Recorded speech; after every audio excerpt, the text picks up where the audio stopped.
Hi, people. Moreno Ravenberg here again. You'll have to excuse me. I honestly don't feel like getting up. I'm not gonna lie.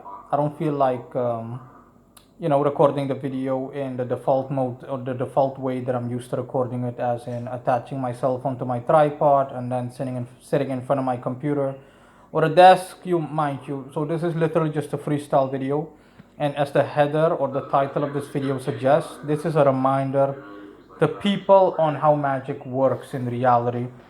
Okay, and as usual, I'm gonna be as blunt as possible. Also, excuse me for having chewing gum in my mouth. I'm lying on my bed right now.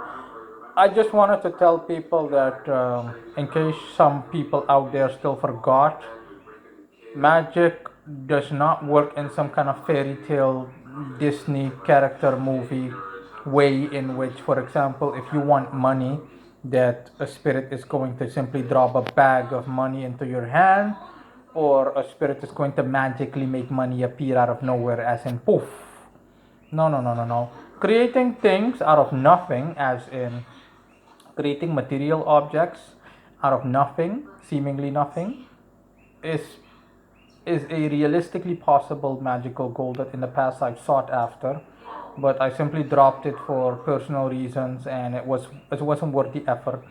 And aside from that, it's an impractical goal in general.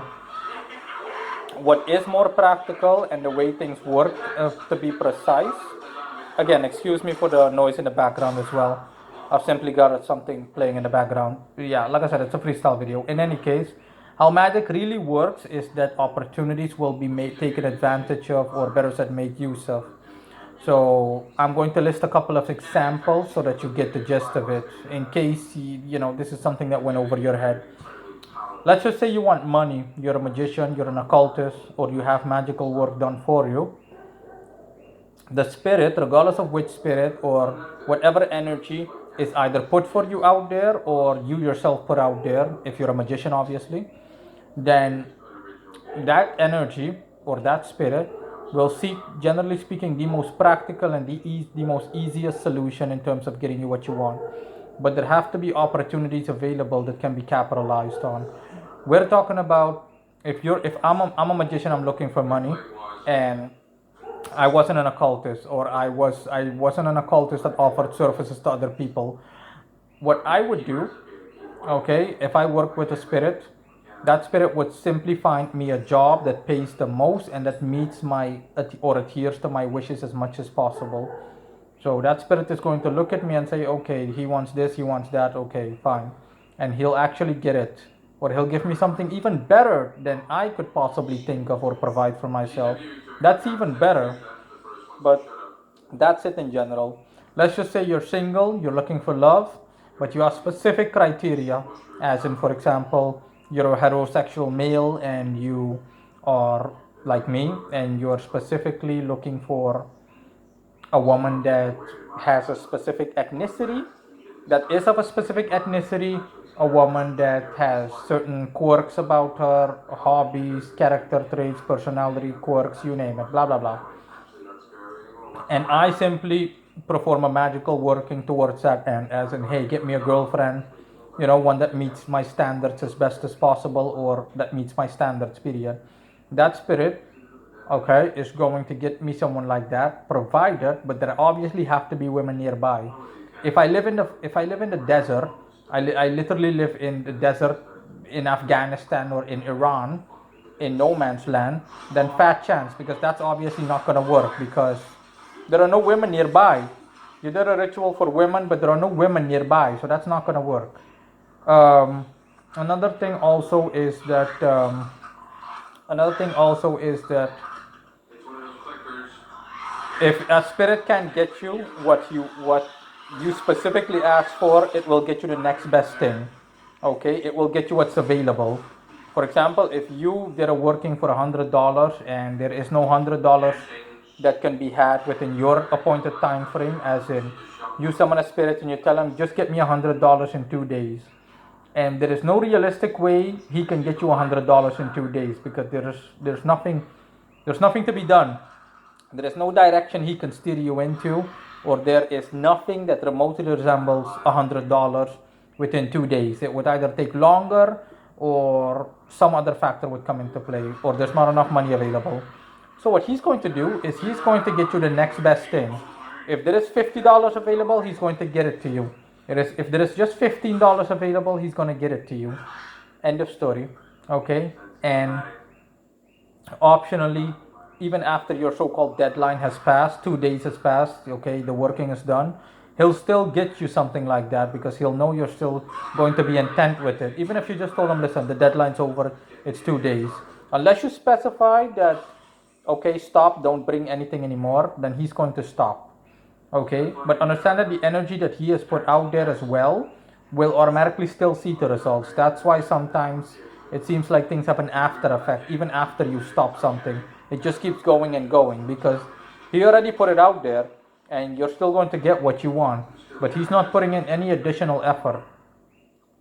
So that's a reminder to people as to how magic works realistically. Okay, if you want money and you summon an angel, that angel isn't going to say, "Oh, okay, here, have some money." That angel it's not going to drop a couple of $100 in your lap. That's not how it works. I understand that honestly, it's fair to say that honestly, only the very ignorant and plain up idiotic, straight up idiotic people will think like this. But not that I'm insulting anyone, but in case you made the mistake of still thinking that for whatever reason, or it just went over your head, everything I've just explained, now you know. I can keep giving examples and keep going on, but that's not really necessary. I can just go on and on and on. Um, Other examples that I can give are, for example, in relation to health, usually stuff like that isn't necessary because that spirit can affect you directly. Let's just say you're sick, you want to become better as much as possible, as fast as possible.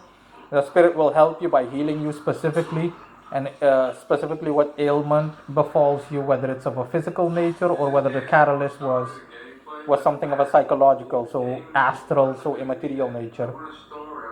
If he can't help you, or he can't help you enough to the point of satisfaction for you as a worker or as the beneficiary, then he's going to direct you to the next best thing.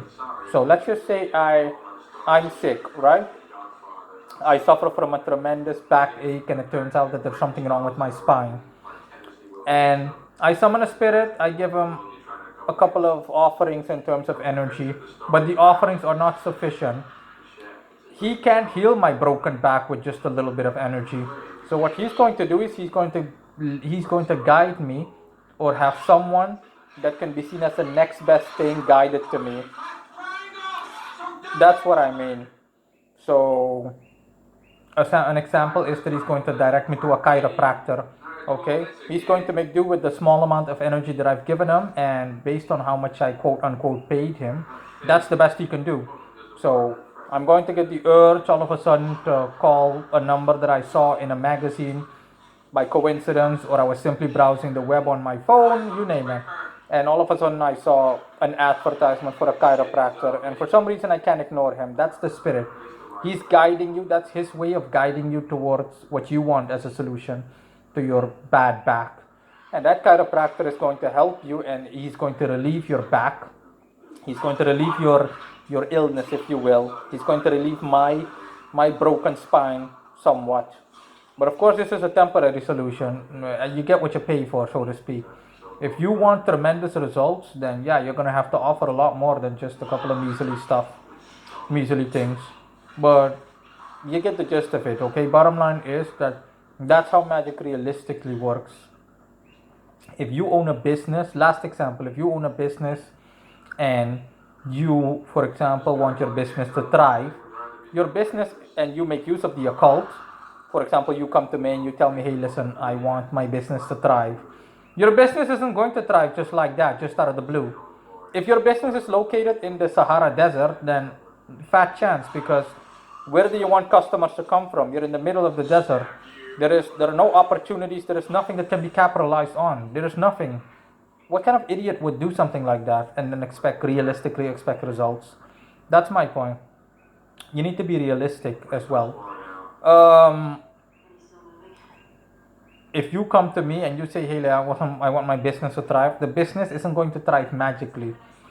What will happen is that you'll come into contact with people that will make your business thrive, whether these are business partners, business associates, whether these are customers that will come to you. These are practical applications. That's what realistically is going to happen. Person A comes to me, listen, I want my business to thrive. I want to get as many customers as possible. Can be done. Okay, I work with the spirit, and that person's business thrives and expands, as well as gets decent clientele, the equivalent of what the person paid me in terms of energy, so the amount of energy that I commit to the working. And if the person wants continuous results, as in, hey, Mr. Ravenberg, things went great, I want, things went great, things are going great. Okay, but, all of a sudden the customer stopped, they came in for the 2 weeks. Yes, that's because you got your energies work. So if you need to keep it going, then you need to pay consistently, as in on a monthly basis or a periodical basis. The same way that you don't live in a house for free, as in you just pay the initial deposit and you're done then. Okay, I'm renting this house, 2 bedroom house. Okay, very nice. Rent is $1,000 a month, and there's a deposit of $2,000. Fine, you pay the $2,000 and you're done. No, you need to keep paying consistently if you want to keep making use of it, because you didn't make use of it one time. It's not a one-time deal as in bam, we're done. No, you make use of it consistently. Everything the same way that material things need maintenance. The car that you drive needs to be invested in on a regulatory basis, as in it needs fuel, it needs motor oil change, it needs checkups. If you want to make use of it consistently, you're not just going to buy the car and then just say, okay, I'm done with it then. It's just a one-time expense. No. The same way, if you want to keep getting customers, and for example through me as your magician for hire, then I'm going to have to keep at it. I'm going to have to keep devoting energy to it on a consistent basis, on a monthly basis, or on a periodical basis, whichever is preferred by the customer, of course. And yeah, that person is going to keep getting customers, and or the business is going to keep expanding. Okay, this is just something I wanted to remind people of.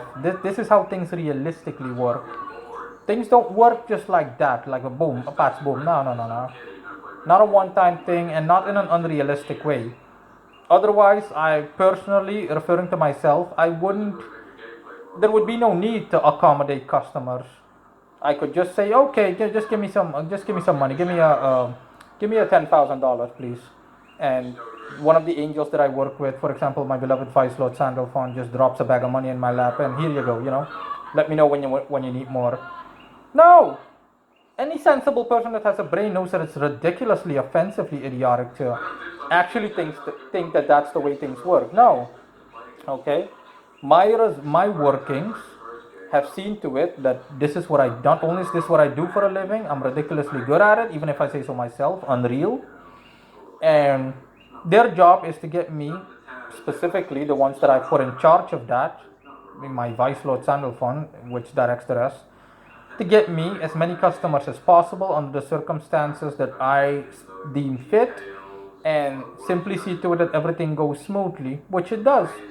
No issues. But what do I have to do in exchange? Obviously, I have to make ridiculous offerings, which I don't mind, because I love to do so. I understand that more than anyone. So I I invest more than I would invest in myself, honestly. That's how much I care for them.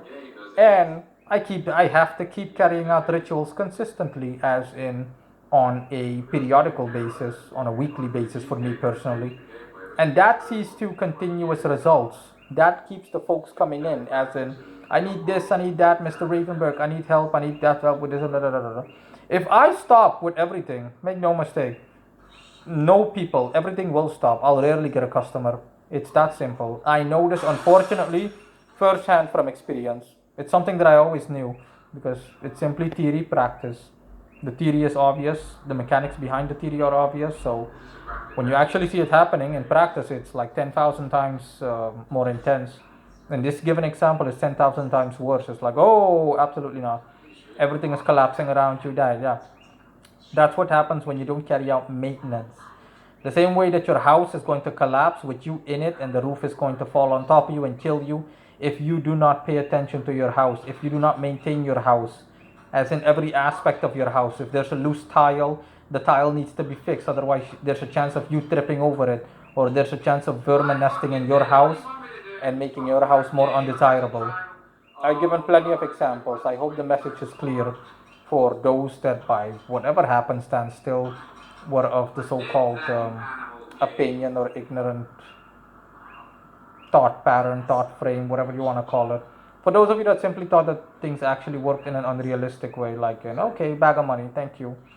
As in, okay, I want a delicious woman I can have sex with. Okay, here you go.